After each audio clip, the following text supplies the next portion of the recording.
Hello everyone. Delhi university school of open learning यानी कि DU-SOL के एडमिशन स्टार्ट हो चुके हैं 2023-2024 सेशन के लिए। इस पर्टिकुलर वीडियो में हम देखने वाले हैं कि DU-SOL में एडमिशन के लिए बेसिक इन्फॉर्मेशन क्या है, आपके एडमिशन कब से स्टार्ट होंगे, लास्ट डेट क्या है, आपकी एडमिशन का पूरा प्रोसीजर क्या होने वाला है, कौन कौन से कोर्स हैं, वो सारी बेसिक डिटेल्स देखेंगे। इसके अलावा DU-SOL का एडमिशन फॉर्म आपको फिल किस तरह से करना है, सारे के सारे प्रोसीजर आपको डिटेल में एक्सप्लेन किया जाएगा। तो अगर आपको DU-SOL का फॉर्म फिल करना है तो इस पर्टिकुलर वीडियो को आपको पूरा एंड तक देखना है। पूरा प्रोसीजर किस तरह से आपको स्टेप बाय स्टेप आपके फॉर्म को फिल करना है, वो सारी चीज़ें आपको इसमें समझाई जाएंगी। अब पहले एक चीज़ बेसिक चीज़ मैं क्लियर कर दूं। देखो अभी आप एसओएल की वेबसाइट पे आओगे। एसओएल की वेबसाइट क्या है? sol.du.ac.in। इस वेबसाइट पे आओगे तो यहाँ पे अभी एडमिशन के रिलेटेड कोई भी आपको इन्फॉर्मेशन देखने को नहीं मिलेगी। कुछ देर में हो सकता है कि यहाँ पे एक अलग से एडमिशन का जो टैब है वो यहाँ पे ऐड कर दिया जाए, लेकिन अभी के लिए वेबसाइट के ऊपर 2023-2024 सेशन के एडमिशन से रिलेटेड इन्फॉर्मेशन आपको सामने देखने को नहीं मिलेगी। तो आपको क्या करना है, आपको इस वेबसाइट का लिंक मैं अभी दे दूंगा। ये आपका DU-SOL का एडमिशन का पूरा प्रोसीजर जो होगा इसी वेबसाइट के थ्रू होगा, तो इसका लिंक मैं आपको डिस्क्रिप्शन में दे दूंगा। वहाँ पे आप जाना तो आपको सारी इन्फॉर्मेशन देखने को मिल जाएगी। ठीक है, तो अभी ये इन्फॉर्मेशन क्लियर कर लो कि एसओएल की वेबसाइट पर अभी आपको हो सकता है देखने को ना मिले। कुछ टाइम बाद यहाँ पे अलग से टैब ऐड कर दिया जाएगा एडमिशन के पोर्टल को एक्सेस करने के लिए। फिलहाल के लिए मैं आपका जो एडमिशन का पोर्टल है उसका जो लिंक है वो मैं आपको डिस्क्रिप्शन बॉक्स में प्रोवाइड कर दूंगा, वहाँ से आप जाके इसको एक्सेस कर सकते हो। तो इस तरह से जो आपका DU-SOL का एडमिशन पोर्टल है वो दिखेगा। अब यहाँ पे एक चीज़ यहाँ पे सामने इन्होंने मेंशन कर दी है। अब यहाँ पे हो सकता है कि बहुत सारे स्टूडेंट ऐसे हों जो ये सोच रहे हो कि मुझे रेगुलर में एडमिशन मिल जाए, लेकिन इन केस अगर रेगुलर में एडमिशन नहीं मिलता है तो मैं एसओएल के अंदर एडमिशन लूँगा। तो उसके लिए यहाँ पे साफ इन्होंने मेंशन कर दिया है कि अगर कोई ऐसा स्टूडेंट है जिसका एडमिशन रेगुलर में हो जाता है तो उसकी जो सारी फीस, अगर वो एसएल में मान लो अभी एडमिशन ले लेता है लेकिन उसका रेगुलर में बाद में एडमिशन हो जाता है, तो उसका जो एसएल वाली फ़ी होगी वो उसकी रिफंड कर दी जाएगी। ठीक है, यहाँ पे देख सकते हो, यहाँ पे मेंशन किया हुआ fee refund. Total fee shall be refunded to those student who withdraw their admission till the last date of regular mode of admission 2023-2024 in university of Delhi after deducting 500 rupees as processing charges. यानी कि अगर आपका SOL में admission आप ले लेते हो, इसके बाद आपका किसी रेगुलर कॉलेज में एडमिशन हो जाता है, डीयू के किसी रेगुलर कॉलेज में एडमिशन हो जाता है, तो आपकी जो एसओएल की फ़ी है वो रिफंड कर दी जाएगी। आपके सिर्फ 500 रुपये जो है वो कट होंगे, बाकी पूरी फ़ी आपको रिफंड कर दी जाएंगी। तो ये आपको ये इन्फॉर्मेशन मैं आपको बता दी मैंने। अब देखो इसके नीचे आओगे तो आपका जो एडमिशन का जो स्टार्टिंग डेट है और एंड डेट है वो यहाँ पे मेंशन की हुई है। अब यहाँ पे एक चीज़ मैं क्लियर कर दूँ आपके लिए, मैं जूम कर देता हूँ पहले, कि यूजी के अंदर जितने भी कोर्सेज हैं उन सभी के एडमिशन स्टार्ट हो चुके हैं, लेकिन पीजी के अंदर अभी सिर्फ जो आपके लाइब्रेरी कोर्सेज हैं यानी कि bachelor of library sciences and masters of library sciences, सिर्फ इन दो कोर्सेज के एडमिशन स्टार्ट हुए हैं। बाकी जो आपके पोस्ट ग्रेजुएट कोर्सेज है यानी कि पीजी कोर्सेज है उनके एडमिशन थोड़े टाइम बाद स्टार्ट होंगे। यहाँ पे देखो मेंशन किया हुआ है post graduate admission will be announced soon, यानी कि जो पीजी के आपके एडमिशन है वो जल्दी ही अनाउंस किए जाएंगे। अभी के लिए सिर्फ जो लाइब्रेरी कोर्सेज हैं उनके एडमिशन हो रहे हैं पीजी कोर्सेज में। डेट की बात कर लेते तो आपके एडमिशन जो है 14 जून से यानी कि आज से स्टार्ट हो रहे हैं और आपका लास्ट डेट ऑफ रजिस्ट्रेशन है 31 अगस्त। यहाँ पे एक चीज़ आपको ध्यान रखनी है, ये जो आपके नए कोर्सेज आए हैं जैसे BA honours in psychology and BA honours in computer application, इसकी जो लास्ट डेट होगी वो 31 जुलाई होगी। तो अगर किसी स्टूडेंट को बीए ऑनर्स इन साइकोलॉजी या फिर BA honours in computer application में एडमिशन लेना है तो आपके लिए जो रजिस्ट्रेशन की लास्ट डेट है वो 31 जुलाई है। बाकी सभी कोर्सेज के लिए जो लास्ट डेट है वो 31 अगस्त है।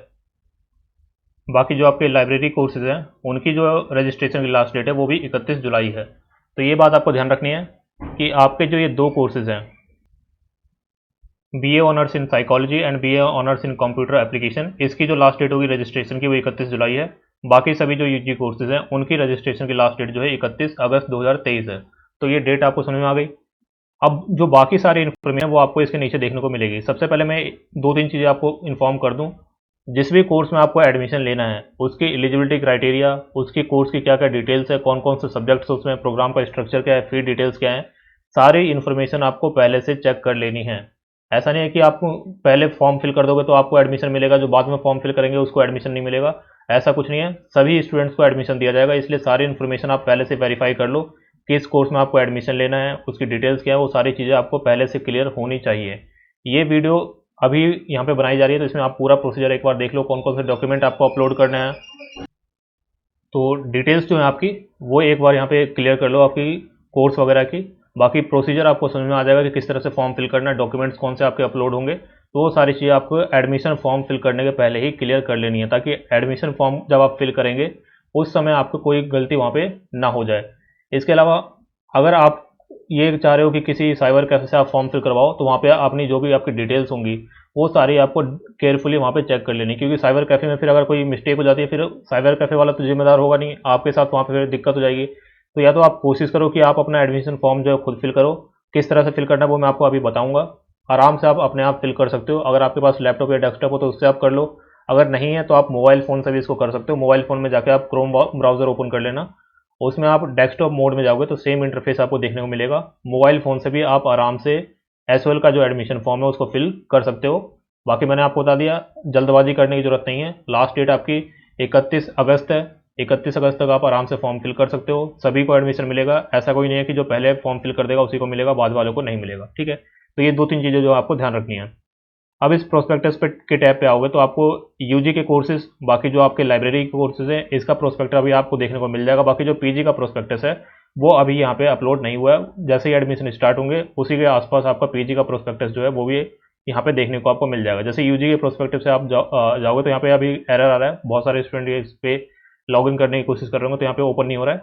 लेकिन आप एक काम करो, मैं आपको एक व्हाट्सअप ग्रुप का लिंक दे देता हूँ, उस व्हाट्सअप ग्रुप को आप ज्वाइन कर लो। वहाँ पे मैं जो आपके प्रोस्पेक्टस वगैरह होंगे वो सारी इन्फॉर्मेशन जो है आपके साथ शेयर कर दूंगा। तो जो व्हाट्सएप ग्रुप है वो एडमिशन के लिए होगा, एडमिशन के पर्पज़ के लिए, तो उसको आप ज्वाइन कर लो। उसमें सारी एडमिशन से रिलेटेड इन्फॉर्मेशन जो होगी वो सारी मैं शेयर कर दूंगा। बाकी आपके प्रोस्पेक्टस वगैरह, डिटेल्स वगैरह वो सारी वहाँ पे मैं आपको भेज दूंगा।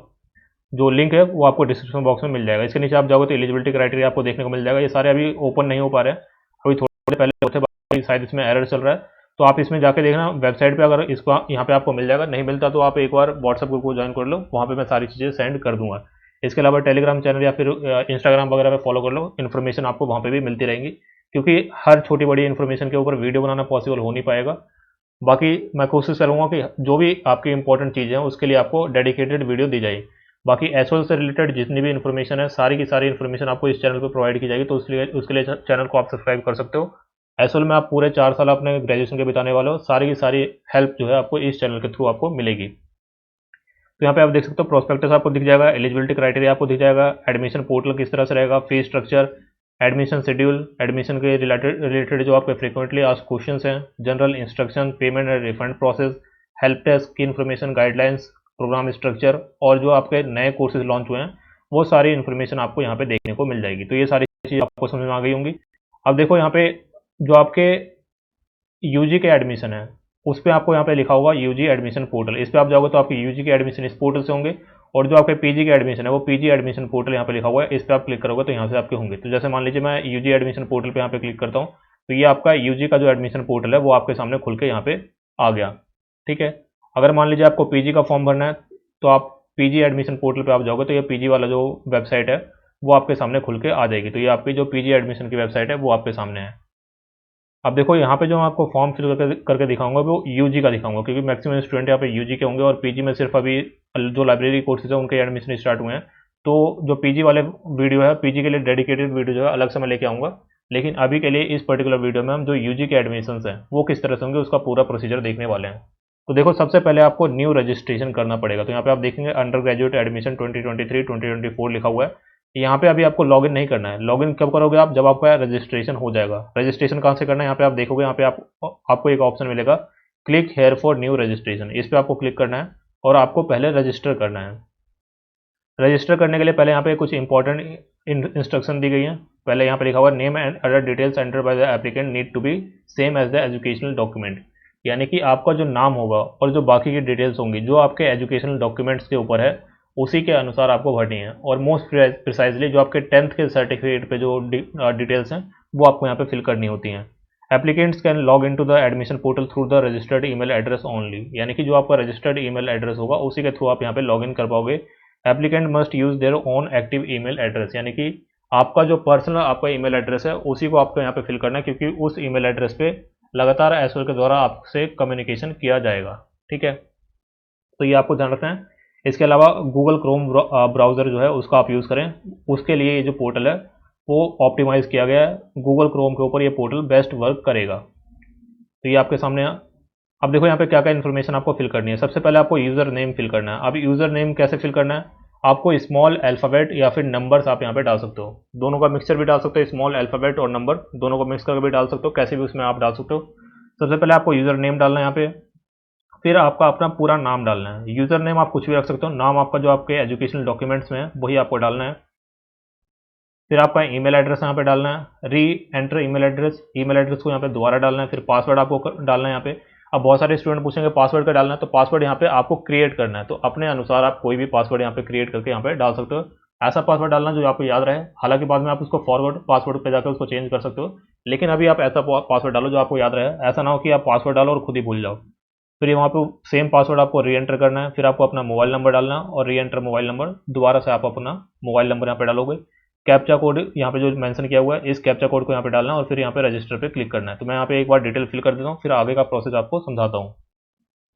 तो जैसे ही आप वहाँ पे इन्फॉर्मेशन आपकी फिल कर देंगे, उसके बाद आपको यहाँ पे एक OTP आएगा जो आपके ईमेल एड्रेस पे प्रोवाइड किया जाएगा, उस OTP को यहाँ पे आपको फिल कर देना है।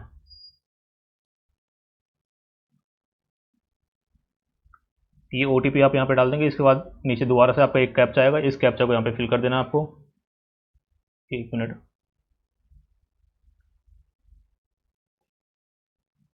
4।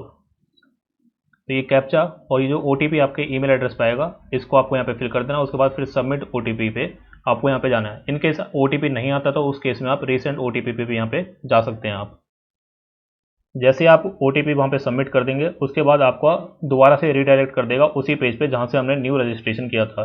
तो हमने न्यू रजिस्ट्रेशन कर दिया और यहाँ पे आपको यहाँ से इस तरह से लिखा हुआ मिल जाएगा, account verified successfully, please log in to start your application process. यानी कि आपका जो रजिस्ट्रेशन है वो सक्सेसफुली हो चुका है। अब आप अपना जो एप्लीकेशन प्रोसेस है उसको फिल करना स्टार्ट कर सकते हैं।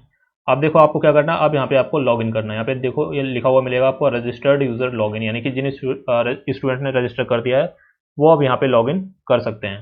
देखो यूज़र नेम जो मैंने यहाँ पे बनाया था उस यूज़र नेम को यहाँ पे लिखना है और उसके बाद जो पासवर्ड आपने क्रिएट किया था वो पासवर्ड यहाँ पे आपको डालना है और उसके बाद जो यहाँ पे कैप्चा कोड आपको दिख रहा है, इस कैप्चा कोड को यहाँ पे फिल कर देना है।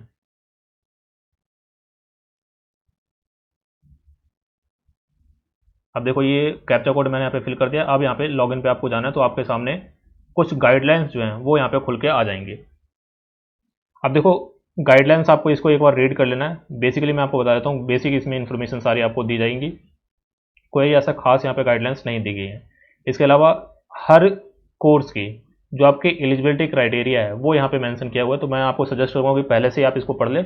अगर इन केस आपने नहीं पढ़ा तो यहाँ पे सारे कोर्स की एलिजिबिलिटी क्राइटेरिया यहाँ पे मेंशन किया गया है, उसके अकॉर्डिंग आप यहाँ पे देख सकते हो, उसी के अकॉर्डिंग आपको एडमिशन्स मिलेंगे। ठीक है, यहाँ पे देख सकते हो आप, जो आपका कंप्यूटर साइंस वाला कोर्स है उसके अंदर एडमिशन आपके मेरिट बेसिस पे होंगे और सीट्स जो है आपकी 2000 लिमिटेड हैं। इसी तरह से आपकी जो साइकोलॉजी वाला कोर्स है, BA प्रोग्राम विद साइकोलॉजी, इसके अंदर भी आपके 2000 लिमिटेड सीट्स हैं और एडमिशन जो होंगे आपके मेरिट बेसिस पे होंगे। ठीक है, बाकी जो आपके कोर्सेज हैं, BA ऑनर्स इन साइकोलॉजी, इसके एडमिशन भी आपके मेरिट बेसिस पे होंगे और 2000 इसके अंदर सीट्स हैं। बाकी इसके अलावा और जितने भी कोर्सेज हैं उनके अंदर आपकी अनलिमिटेड सीट्स हैं, यानी कि जितने स्टूडेंट्स अप्लाई करेंगे सभी को एडमिशन यहाँ पे मिल जाएगा। बाकी जो 3 कोर्सेज मैंने आपको बताया इसके अंदर एडमिशन जो है आपके मेरिट बेसिस पे होंगे।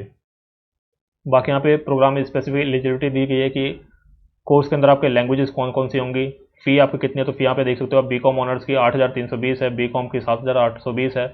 इसी तरह से बाकी कोर्सेज की यहाँ पे जो फ़ी है वो यहाँ पे मेंशन की हुई है, फ़ी आप देख सकते हो। इसके अलावा जो बाकी गाइडलाइंस है वो यहाँ पे मेंशन की गई है, तो ये सारी चीज़ आपको देख लेना। अब यहाँ पे आपको ये जो कॉलम दिख रहा है, I have read the important information, इस पर आपको क्लिक करना है और इसके बाद इसको आपको सबमिट कर देना। तो आपको जो एडमिशन फॉर्म है वो आपके सामने खुल के आ जाएगा। तो ये आपका एडमिशन फॉर्म है, इसको आपको एक एक करके फिल करना है। पहले आपको अपना फर्स्ट नेम डालना है, फिर मिडिल नेम, फिर लास्ट नेम। अगर मिडिल नेम और लास्ट नेम नहीं है, सिर्फ फर्स्ट नेम है, तो उसको आप डाल दो। बेसिकली क्या है, यहाँ पे जिस पे भी आपको रेड स्टार दिख रहा है, जहाँ पे भी आपको ये रेड स्टार दिख रहा है उसको फिल करना कंपलसरी है, बाकी को आप चाहो तो स्किप कर सकते हो। तो आपको अपना नाम फिल करना है, फिर डेट ऑफ बर्थ आपको डालनी है, gender, mother's name, father's name, category, category का मतलब क्या है, SC ST OBC जो भी आपकी कैटेगरी है अनरिजर्व, वो आपको यहाँ पे फिल करना है। फिर ब्लड ग्रुप आपको डालना है। इन केस मान लो आपको ब्लड ग्रुप नहीं पता तो या तो आप टेस्ट करवा लो या फिर अंदाजे से कोई डाल दो यहाँ पे। Marital status, person with disability applicable, mobile number आपको डालना है, ईमेल आईडी आपको डालना है, अल्टरनेट ईमेल आईडी जो है वो यहाँ पे आप फिल कर सकते हो, अल्टरनेट मोबाइल नंबर आप यहाँ पे डाल सकते हो। इसके अलावा वार्ड कोटा है आपके पास, वो आप यहाँ पे यस कर सकते हो। नेशनैलिटी आपको यहाँ पे डालनी है, आपको इंडियन हो या इंडियन से बाहर, इंडिया के बाहर के स्टूडेंट हो, तो वो आप सारी चीज़ यहाँ पे डालोगे। फिर आपको अपना पूरा एड्रेस यहाँ पे डालना है। इसके बाद आपको अपनी बैंक डिटेल्स डालनी है। अब बैंक डिटेल्स का यहाँ पे मतलब क्या है, इन केस आप मान लो आपका एडमिशन कैंसिल करवाते हो, तो जो आप फ़ी पे करोगे वो फ़ी आपके इसी बैंक अकाउंट में रिफंड होके आएगी।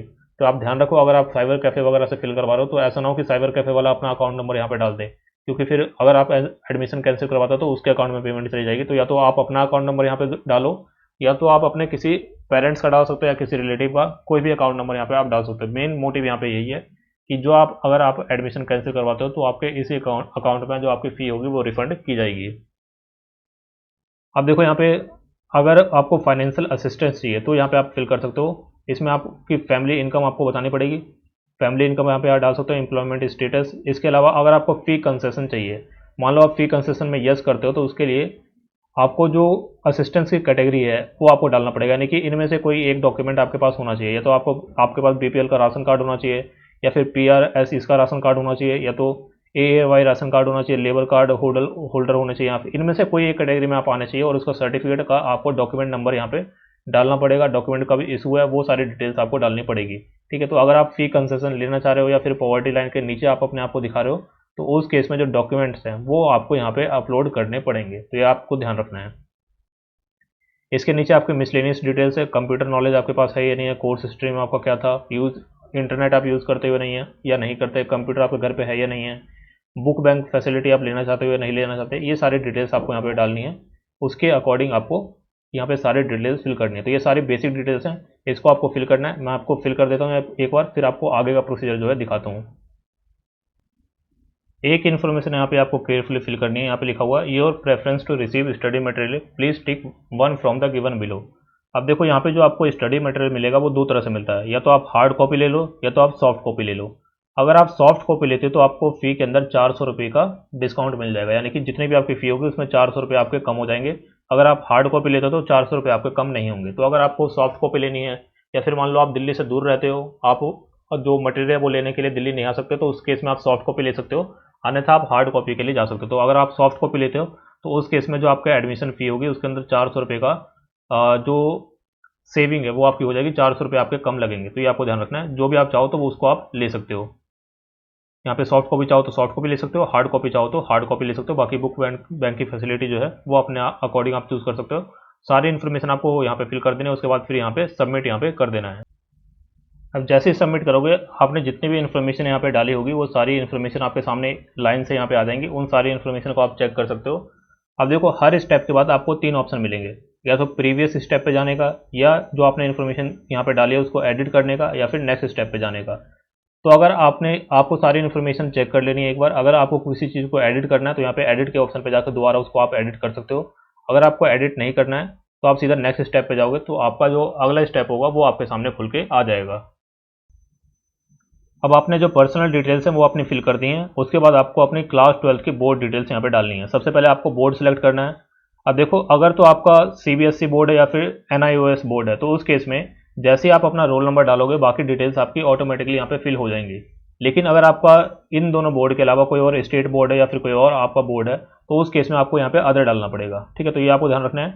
अगर आपका एनआईओएस है तो उस केस में आपका, या फिर सीबीएसई है तो उस केस में आपके जैसे ही आप रोल नंबर डालोगे आपकी सारी डिटेल्स यहाँ पे आ जाएंगी।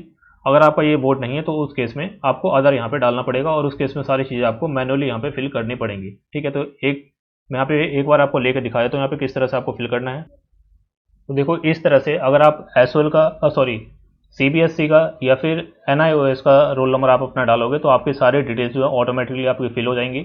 आपको एक बार इन डिटेल्स को क्रॉस चेक कर लेना है। अगर आपका इन दोनों से कोई अलग बोर्ड है, सीबीएसई या फिर एनआईओएस से ऐसे अलग बोर्ड है, तो उस केस में आपको सारी डिटेल्स जो है मैनुअली फिल करनी पड़ेंगी। उसके बाद जो आपको 10th की डिटेल्स यहाँ पे सारी फिल करनी है। 10th का पासिंग ईयर, आपका टाइप ऑफ स्कूल क्या था, गवर्नमेंट स्कूल था, प्राइवेट स्कूल था, एडेड स्कूल था, वो सारी चीज़ें, आपका नवोदय विद्यालय था, वो सारे इन्फॉर्मेशन आपको चूज़ करना है यहाँ पे। इसके बाद आपका क्वालिफाइंग एग्जामिनेशन क्या था, यानी कि स्टेट कौन सा था आपका, दिल्ली से आपने पास किया या फिर दिल्ली के बाहर से, वो स्टेट आपको चूज़ करना है। इसके बाद आपको बोर्ड का नेम कौन सा था, यानी कि सीबीएसई बोर्ड था या फिर कोई और बोर्ड था, वो आपको यहाँ पे चूज़ करना है। इसी तरह से आपका स्कूल का नाम क्या है, स्कूल का नाम आपको यहाँ पे डालना है। इसके बाद आपका रोल नंबर, रिजल्ट मोड यानी रिजल्ट आपको किस टाइप में था, परसेंटेज में था या फिर ग्रेड में था, इसी तरह से मैक्सिमम ग्रेड पॉइंट और CGPA ऑब्टेन ये आपको डालना है, और CGPA इक्विवेलेंट परसेंटेज। ठीक है, अगर CGPA से परसेंटेज में चेंज करना तो उसको आपको CGPA को 9.5 से मल्टीप्लाई करना पड़ेगा। तो आपकी 12th की डिटेल्स आपके ऊपर है, और उसके बाद आपको 10th की डिटेल्स यहाँ पे डालनी है। इसके बाद आपको एडिशनल कुछ डिटेल्स यहाँ पे डालनी है। Name of the school last attended, school की लोकेशन, मीडियम ऑफ स्टडी यानी किस स्टडी में आप किस मीडियम में आपको स्टडी करनी है, और हिंदी आपने कौन सी क्लास तक पढ़ी है, आपने 10th तक हिंदी पढ़ी है, 12th तक पढ़ी है, वो आपको यहाँ पे डालनी है। इसके बाद हिंदी के अलावा जो आपने लैंग्वेज पढ़ी है, जैसे मान लीजिए आपने इंग्लिश पढ़ी है तो आप इंग्लिश पे चूज़ कर दोगे। इसके अलावा मान लो बंगाली, असमी, तमिल, तेलुगु, पंजाबी, संस्कृत, उर्दू, अरेबिक, पर्शियन, इसके अलावा मैथमेटिक्स का भी यहाँ पे ऑप्शन है। तो अगर आपने इन लैंग्वेजेस में से या फिर मैथमेटिक्स में से अगर आपने कुछ पढ़ा है तो उसको आप यस कर दोगे, अन्यथा इसको आप यहाँ पे नो कर दोगे। ये सारी डिटेल्स आपसे इसलिए मांगी जा रही है ताकि आपकी एलिजिबिलिटी जो है ऑटोमेटिकली यहाँ पे चेक हो जाए, और फिर आगे आपको जो कोर्स होंगे वो सिर्फ वही कोर्स होंगे जिसके लिए आप एलिजिबल होंगे। ठीक है, तो ये आपको ध्यान रखना है। ये सारी इन्फॉर्मेशन मैं पहले फिल करता हूँ, फिर आपको नेक्स्ट स्टेप पे मिलता हूँ। अब जैसे ही आप अपने 10th और 12th की जो डिटेल्स है यानी कि आपके एकेडमिक डिटेल्स वो आप फिल करोगे, फिर आपको प्रोग्राम सिलेक्शन का ऑप्शन यहाँ पे आ जाएगा। जिस भी कोर्स के लिए आप एलिजिबल होंगे वो आपको यहाँ पे ग्रीन शो होगा, जिस कोर्स के लिए आप एलिजिबल नहीं होंगे वो यहाँ पे आपको रेड शो होगा, और वहाँ पे रीज़न दिखा देगा क्यों आप उस कोर्स के लिए एलिजिबल नहीं हो। इसके बाद अब यहाँ पे आपको अपना प्रोग्राम सेलेक्ट करना है, यानी कि किस कोर्स में आपको एडमिशन लेना है। तो जो भी कोर्स में आप एलिजिबल होंगे वो आपको यहाँ पे देखने को मिल जाएगा। यहाँ पे हम BA प्रोग्राम चूज़ कर लेते हैं क्योंकि काफ़ी सारे स्टूडेंट इसमें चूज़ करते हैं, तो आपको एक बार समझ में आ जाएगा किस तरह से आपको सब्जेक्ट लेने हैं। अब देखो BA प्रोग्राम अगर आप चूज़ कर रहे हो तो यहाँ पे आपको एक मेजर सब्जेक्ट चूज़ करना होगा, एक माइनर, यानी कि एक मेजर डिसिप्लिन सब्जेक्ट चूज़ करना होगा, एक माइनर डिसिप्लिन सब्जेक्ट चूज़ करना होगा। डिफरेंस क्या है मेजर और माइनर में? तो देखो, जो आपका मेजर सब्जेक्ट होगा उसके आपके 2 सब्जेक्ट पढ़ने होंगे, यानी कि जो मेजर डिसिप्लिन कोर्स होगा आपका उसमें आपको 2 सब्जेक्ट पढ़ने होंगे। जैसे मान लीजिए मैं यहाँ पे चूज़ कर लेता हूँ हिस्ट्री, मान लो, तो मुझे हिस्ट्री के 2 सब्जेक्ट पढ़ने होंगे। अब जो मैं माइनर में चूज़ करूँगा, जैसे मान लो मैं माइनर में पॉलिटिकल साइंस चूज़ कर लेता हूँ, तो पॉलिटिकल साइंस का 1 सब्जेक्ट मुझे पढ़ना पड़ेगा। फिर यहाँ पे मीडियम इंस्ट्रक्शन है, यानी कि हिंदी इंग्लिश किस मीडियम में आप पढ़ना चाहते हो या स्टडी मटेरियल आप लेना चाहते हो, वो सारी चीज़ें आपको यहाँ पे डाल देनी है। अब एक चीज़ यहाँ पे ध्यान रखो, मान लो आप इंग्लिश मीडियम चूज़ कर लेते हो तो एग्ज़ाम के टाइम पे आप जो आपका एग्ज़ाम होगा वो इंग्लिश या हिंदी किसी भी मीडियम में लिख सकते हो वहाँ पे। अगर यहाँ पे आप हिंदी मीडियम चूज़ करते हो तो भी आप एग्ज़ाम हिंदी या इंग्लिश किसी भी मीडियम में वहाँ पे लिख सकते हो, कोई वहाँ पे दिक्कत नहीं है। बस यहाँ पे जो आपको मीडियम आप चूज़ करोगे, आपका जो स्टडी मटेरियल होगा वो आपको सिर्फ उसी मीडियम में मिलेगा। अगर आप यहाँ पे इंग्लिश चूज़ करते हो तो आपको स्टडी मटेरियल आपको इंग्लिश में मिलेगा, अगर आप हिंदी चूज़ करोगे तो आपको हिंदी में मिलेगा। एग्ज़ाम में ऐसा कोई लिमिटेशन नहीं है, एग्ज़ाम वाले टाइम, एग्ज़ाम के दिन आप जो अपने आंसर्स होंगे वो किसी भी मीडियम में लिख सकते हो। अब देखो, आपको यहाँ पे रीजनल सेंटर यहाँ पे चूज़ करना है, यानी कि एसओएल के दिल्ली के अंदर पूरे आपको 4 रीजनल सेंटर मिलेंगे, ईस्ट, नॉर्थ, साउथ और वेस्ट। अब देखो, ईस्ट वाला भी बना नहीं है तो ईस्ट वाले जो स्टूडेंट होंगे उसको भी नॉर्थ में ही आना पड़ेगा। बेसिकली क्या है, जो आपकी कोई भी इन्फॉर्मेशन होगी, कोई भी आपको काम करवाना होगा एसओएल से, यानी कि एसओएल से जो भी कॉन्टैक्ट होगा वो आपके रीजनल सेंटर के थ्रू होगा। तो आप अपने अकॉर्डिंग एड्रेस आप देख लो, जो भी आपके घर के पास पड़ा है उसको आप ले लो। बाकी मैं सजेस्ट करूँगा कि आप नॉर्थ ले लो तो वो ज़्यादा बेटर रहेगा, क्योंकि जनरली जो सारे काम होते हैं वो नॉर्थ से ही होते हैं, तो उसमें आपको कोई कन्फ्यूजन नहीं रहेगा। सीधा आप नॉर्थ जो विश्वविद्यालय के पास है उसमें आप ले सकते हो, तो जो कोई भी आप अपने अकॉर्डिंग ले सकते हो। अब ये सारी इन्फॉर्मेशन आपको यहाँ पे डालनी है और यहाँ पे आपको सबमिट कर देना है। ये सारी इन्फॉर्मेशन आपको दिखेगी, इसको आप एडिट करना चाहो तो एडिट कर सकते हो। फिर यहाँ पे नेक्स्ट स्टेप पे आपको जाना है। अब देखो, कोर्स में यहाँ पे सब्जेक्ट्स आपको चूज़ करने हैं, वो मैं आपको समझा देता हूँ। अब देखो, यहाँ पे तो मैं BA प्रोग्राम का खोल रहा हूँ, अगर आपको किसी और कोर्स का चाहिए कि किस तरह से कौन से सब्जेक्ट्स होते हैं, या फिर BA प्रोग्राम का भी चाहिए कि कौन से सब्जेक्ट हमें लेने चाहिए, किस सब्जेक्ट में क्या पढ़ाया जाएगा, उसका सिलेबस हमें किस तरह से मिलेगा, वो सारी चीज़ अगर आपको चाहिए तो आप कमेंट सेक्शन में लिख कर बता देना, मैं अलग से उसके ऊपर एक वीडियो लेकर आ जाऊँगा। जैसे कि मैंने बताया पहले ही, आपको जल्दबाजी नहीं करनी है आपको एडमिशन फॉर्म फिल करने में। तो यहाँ पे देखो, मेजर डिसिप्लिन में मैंने हिस्ट्री लिया था तो हिस्ट्री पर मेरे को यहाँ पे 2 सब्जेक्ट लेने पड़ेंगे। देखो, यहाँ मेजर डिसिप्लिन 1, यहाँ पे हिस्ट्री मेरे को मिल गया। फिर यहाँ पे माइनर डिसिप्लिन 1, यहाँ पे इसमें भी आपको हिस्ट्री मिल गया। फिर यहाँ पे देखो, एक माइनर डिसिप्लिन 2 में यहाँ पे मेरे को पॉलिटिकल साइंस मिल गया। तो जो मैंने मेजर डिसिप्लिन लिया था उसके मेरे को 2 सब्जेक्ट पढ़ने पड़ेंगे, और जो माइनर लिया था उसका 1 सब्जेक्ट पढ़ना पड़ेगा। फिर यहाँ पे आपका जनरिक इलेक्टिव का, ये मैंने आपको बता दूं कि हर सेमेस्टर में, फर्स्ट और सेकंड सेमेस्टर में आपको 7 सब्जेक्ट पढ़ने पड़ेंगे। अब देखो, जनरिक इलेक्टिव में क्या है, यहाँ पे 2 जनरली पंजाबी, संस्कृत, उर्दू, इसमें से कोई आपको होंगे नहीं, या तो आप इंग्लिश लोगे या हिंदी लोगे, तो सीधा है। अगर आप अभी हिंदी ले लेते हो तो सेकंड सेमेस्टर में आपको इंग्लिश पढ़नी पड़ेगी, अगर आप अभी इंग्लिश लेते हो तो सेकंड सेमेस्टर में आपको हिंदी पढ़नी पड़ेगी, सीधा हिसाब है यहाँ पे। तो मान लीजिए अभी आपने यहाँ पे इंग्लिश ले लिया तो सेकंड सेमेस्टर में जो आपका जनरिक इलेक्टिव होगा उसमें आपको हिंदी पढ़नी पड़ेगी। फिर यहाँ पे एबिलिटी एनहांसमेंट कोर्स है, इसमें आप यहाँ पे कोई भी चूज़ कर सकते हो। बंगाली पंजाबी वगैरह जनरली आप चूज़ नहीं करोगे, तो यहाँ पे आप ईवीएस चूज़ कर सकते हो। ईवीएस अभी अब अगर आप ले लेते हो तो सेकंड सेमेस्टर में जाके आपको हिंदी पढ़नी पड़ेगी। तो यहाँ पे मान लीजिए अभी आपने ईवीएस ले लिया। स्किल एनहांसमेंट कोर्स में आपको इन तीनों में से कोई एक चूज़ करना है, या तो आप English in communication in everyday life ले सकते हो, हिंदी का रंगमंच ले सकते हो, कॉमर्स फाइनेंस फॉर एवरीवन ये ले सकते हो। वैल्यू एडिशन कोर्स में भी आपको 4 ऑप्शन मिलेंगे, इन चारों ऑप्शन से कोई भी आप ऑप्शन चूज़ कर सकते हो। जो संस्कृत वाला यहाँ पे ऑप्शन है, संस्कृत में योगा फिलोसफी एंड प्रैक्टिस, ये आपका हिंदी और इंग्लिश में होगा। ये सब्जेक्ट आपका संस्कृत में लिखा नहीं होगा, सिर्फ ये संस्कृत डिपार्टमेंट का सब्जेक्ट है, तो उसके अकॉर्डिंग आप चूज़ कर सकते हो। फिर नीचे अगेन हिस्ट्री के आपको 2 सब्जेक्ट मिलेंगे, क्योंकि आपका हिस्ट्री जो है वो मेजर है। पॉलिटिकल साइंस का 1 सब्जेक्ट मिलेगा। अब देखो जनरिक इलेक्टिव में यहाँ पे इंग्लिश का ऑप्शन आ रहा है। यहाँ पे देखो जनरिक इलेक्टिव में आपने क्या लिया था, जनरिक इलेक्टिव में यहाँ पे इंग्लिश पहले आप पढ़ चुके हो, तो यहाँ पे आप क्या लोगे, यहाँ पे आप लोगे हिंदी। ठीक है, अब हिंदी का क लोगे ख लोगे, वो आपको डिपेंड करता है कि आपने हिंदी कौन से क्लास तक पढ़ी है। अगर हिंदी आपने 12th तक पढ़ी है तो क लोगे, 10th तक पढ़ी है तो ख लोगे, अगर 8th तक पढ़ी है तो ग लोगे। तो जैसे मैंने वहाँ पे 10th तक लिखा था, तो ये जहाँ पे मैं हिंदी ख ले लेता हूँ। फिर एबिलिटी एनहांसमेंट कोर्स में ईवीएस आप पहले ले चुके हो, तो अब आपको हिंदी लेनी पड़ेगी। स्किल एनहांसमेंट कोर्स में आप जैसे फाइनेंस फॉर एवरीवन पहले हम ले चुके हैं वहाँ पे, तो अब यहाँ पे इंग्लिश या हिंदी में से कोई एक आपको लेना पड़ेगा। वैल्यू एडिशन कोर्स में आप ऊपर देखो तो हमने पॉलिटिकल साइंस लिया था, तो पॉलिटिकल साइंस के अलावा बाकी जो 3 बचे हुए सब्जेक्ट है उनमें से आप कोई ले सकते हो। बस आप ध्यान रखना कि जो सब्जेक्ट आपने फर्स्ट सेमेस्टर में यहाँ पे चूज़ कर लिया उसको आपको यहाँ पे रिपीट नहीं करना, क्योंकि एक सब्जेक्ट जो आपने पढ़ लिया उसको दोबारा थोड़ी आप पढ़ोगे, तो वो आपको ध्यान में रखना है। सब्जेक्ट चूज़ करने के बाद इसको आपको सबमिट कर देना है। तो ये सब्जेक्ट्स आपको यहाँ पे इसमें शायद कोई दिक्कत यहाँ पे आ गई है, दोबारा से सेम आ गया, तो इसको मैं आपको दोबारा एक बार फिल कर देता हूँ, फिर नेक्स्ट स्टेप पे आपको मिलता हूँ। अब देखो इसमें कई बार आपका एरर आ सकता है, तो इसको आपको दोबारा से फिल कर देना, कोई वहाँ पे इशू नहीं है। अब देखो नेक्स्ट स्टेप जो है वो आपका डॉक्यूमेंट्स को अपलोड करने का है। तो अगर आपने कोई एक्स्ट्रा फैसिलिटी नहीं ली है तो आपको ये 6 डॉक्यूमेंट्स अपलोड करने होंगे। मैं आपके लिए जूम कर देता हूँ। एक आपका पासपोर्ट साइज फोटोग्राफ, आपका सिग्नेचर, ये दोनों आपका स्कैंड होंगे। फिर आपका 10th का सर्टिफिकेट, 12th का मार्कशीट या फिर सर्टिफिकेट, एड्रेस प्रूफ और आईडी प्रूफ। एड्रेस प्रूफ और आईडी प्रूफ में दोनों में आप आधार कार्ड डाल सकते हो, कोई वहाँ पे इशू नहीं है। तो आपको सिर्फ और सिर्फ इतने ही डॉक्यूमेंट्स चाहिए होंगे, सिर्फ 6 documents, passport size photograph, signature, आपका पासिंग सर्टिफिकेट 10th का, फिर या 12th का आपका मार्कशीट या फिर सर्टिफिकेट, एड्रेस प्रूफ और आईडी प्रूफ। ठीक है, तो ये 6 सर्टिफिकेट आपको चाहिए होंगे, ये 6 डॉक्यूमेंट्स आपको चाहिए होंगे। इसके अलावा मान लो आपने फी कंसेशन के लिए अप्लाई किया हुआ है, तो उस केस में आपको जो आपका इनकम सर्टिफिकेट है वो डालना पड़ेगा। अगर आप रिजर्व कैटेगरी से आते हो तो उस केस में आपको जो रिजर्व कैटेगरी का सर्टिफिकेट है वो आपको लगाना पड़ेगा। इसी तरह से मान लीजिए आपने एम्प्लॉयमेंट के अंदर आपको अपने एम्प्लॉयमेंट वहाँ पे दिया है कि मैं एम्प्लॉयड हूँ या फिर सेल्फ एम्प्लॉयड हूँ, तो उस केस में आपको अपना सेल्फ एम्प्लॉयमेंट या फिर अगर आप जॉब करते हैं तो उसका प्रूफ जो है देना पड़ेगा। ठीक है, तो ये आपको ध्यान रखना है। अगर आपने इन सब चीज़ों में यस नहीं किया तो आपको सिर्फ और सिर्फ ये 6 डॉक्यूमेंट्स देने हैं। अगर आपको कोई एक्स्ट्रा वहाँ पे चीज़ वहाँ पे ऐड की है या फिर या तो आपने अपना जो कैटेगरी है, अगर आप ओबीसी एससी एसटी इन सब कैटेगरी से हैं तो आपको सर्टिफिकेट देना पड़ेगा। अगर आप ईडब्ल्यूएस में आते हैं तो आपको सर्टिफिकेट देना पड़ेगा, इनकम सर्टिफिकेट आपको देना पड़ेगा। अगर आपने जो फ़ी कंसेशन है उसके लिए अप्लाई किया तो आपको इनकम सर्टिफिकेट देना पड़ेगा। तो वो सारी चीज़ आपको ध्यान रखनी है। बाकी जनरली आपको ये 6 डॉक्यूमेंट से अप्लाई यहाँ पे अपलोड करने पड़ेंगे। तो यहाँ पे सिलेक्ट फाइल करने का ऑप्शन आता है, तो आप यहाँ पे दिया हुआ है कि कौन कौन से फाइल फॉर्मेट यहाँ पे एक्सेप्टेड है। जैसे पासपोर्ट साइज फोटोग्राफ के लिए जेपीजी और जेपीग फॉर्मेट यहाँ पे अपलोड कर सकते हो आप। बाकी जो आपके सर्टिफिकेट है उसके लिए आप पीडीएफ फॉर्मेट में अपलोड कर सकते हो, या फिर आप फोटो वगैरह यानी कि जेपीजी और जेपीग जो है किसी फॉर्मेट में यहाँ पे आप अपलोड कर सकते हो। बाकी साइज लिमिट यहाँ पे दी हुई है, इसी के अकॉर्डिंग आपको यहाँ पे अपलोड करना है। तो मैं यहाँ पे अपलोड कर देता हूँ, उसके बाद फिर नेक्स्ट स्टेप पे आपको मिलता हूँ। अब ये मैंने सारे डॉक्यूमेंट्स जो यहाँ पे अपलोड कर दिए हैं। अब आपको यहाँ पे जाना है नेक्स्ट पे।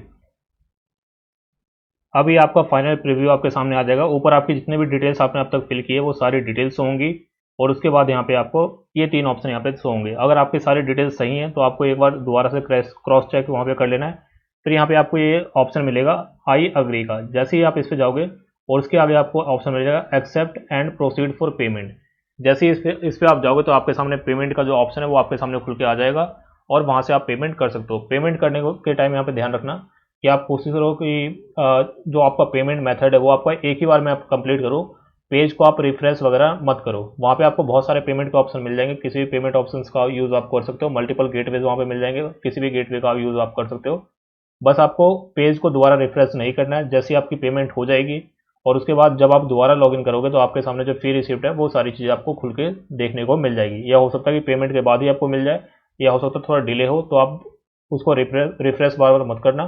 थोड़े टाइम बाद जब दोबारा वहाँ पे आप लॉगिन करोगे तो आपको वहाँ पे देखने को मिल जाएगा। बाकी यहाँ पे एक सेल्फ डिक्लेरेशन है, इसको भी आपको एक बार रीड कर लेना है। तो जैसे आप यहाँ पे जाओगे, यहाँ पे देखो लिखा हुआ मिल जाएगा आपको, after submission no changes are allowed, please check all the sections and use modify button if you need to change any information, click on the ok button if you submit, otherwise click on the update button। ठीक है, तो यहाँ पे मैं okay कर देता हूँ। अब देखो यहाँ पे फी जो यहाँ पे सामने मेरे को दिख के आ गई है। जैसे मैंने यहाँ पे जो कोर्स है वहाँ पे सही हो नहीं रहा था, तो मैंने यहाँ पे बी ऑनर्स पॉलिटिकल साइंस वहाँ पे ले लिया था उस टाइम। यहाँ पे देख सकते हो फी जो है आपकी बी ऑनर्स पॉलिटिकल साइंस की यहाँ पे सो रही है 7,320 रुपये। ठीक है, तो यहाँ पे आप फी यहाँ पे पेड कर सकते हो। देखो यहाँ पे लिखा हुआ मिल जाएगा योर रिस्पॉन्स सेव सक्सेसफुली। ठीक है, अब देखो यहाँ पे लिखा हुआ है verification is pending from the institution, you will be informed once the application is verified. ठीक है, तो यहाँ पे दो ऑप्शन हो सकते हैं, या तो आपका जो पेमेंट का लिंक है वो डायरेक्ट आ सकता है, या फिर आपको यहाँ पे वेरिफिकेशन के लिए यहाँ पे पेंडिंग रख सकते हैं। तो उस केस में आपको वेट करना है, आपका एप्लीकेशन पहले वेरीफाई किया जाएगा। कितना टाइम लेंगे इसमें आप कुछ कह नहीं सकते, जनरली 1-2 दिन में आपका वेरीफाई हो जाता है। तो वेरिफिकेशन के बाद यहाँ पे आप पेमेंट कर सकते हो। पेमेंट के बाद जो आपका एडमिशन है वो कंप्लीट हो जाएगा। ठीक है, जो 3 कोर्सेज मैंने बताया था जो नए लॉन्च हुए हैं उसके अंदर सीट लिमिटेड है 2000, बाकी सभी कोर्सेज के अंदर अनलिमिटेड सीट है। आपका डायरेक्ट एडमिशन इसमें आपको देखने को मिल जाएगा। बाकी एसओएल से रिलेटेड जितनी भी इन्फॉर्मेशन है वो सारी आपको इसी चैनल पे प्रोवाइड की जाएगी। आप चैनल को सब्सक्राइब करके रखो, पूरे 4 साल आपको सारी इन्फॉर्मेशन इसी चैनल पे प्रोवाइड होने वाली हैं। फॉर द टाइम बिंग, और कोई आपकी क्वेरी हो तो आप कमेंट सेक्शन में लिख सकते हो। किसी और टॉपिक पर आपको वीडियो चाहिए तो वो भी आप कमेंट सेक्शन में लिख सकते हो। कोई आपकी क्वेरी है वो सारी चीज़ें आप कमेंट सेक्शन में लिखो। जो आपका व्हाट्सअप ग्रुप है उसको आप ज्वाइन कर सकते हो। बाकी टेलीग्राम और इंस्टाग्राम का लिंक भी आपको डिस्क्रिप्शन बॉक्स में मिल जाएगा, वहाँ से उसको भी आप ज्वाइन कर सकते हो। For the time being that's the end of the video. Thank you.